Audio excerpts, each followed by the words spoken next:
I've had a studio here about 15 years. I started out with a very small room that my husband let me use in his workshop, and then expanded. But before that I worked with a pottery co-op on the west side of Lansing. The part of making pottery that I enjoy the most is the decorating.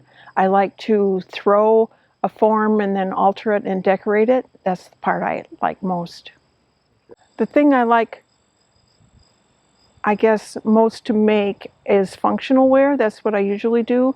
But I do like to incorporate a lot of nature in my pieces, either impressions or shapes that have to do with flowers and nature and birds and that.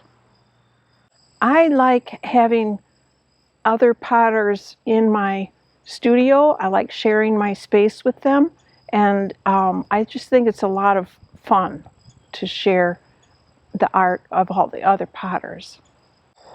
One of the things recently I've been really enjoying making are beads for yard totems, bead poles, and they are great fun, and I get to decorate, and they put color in my garden that I like.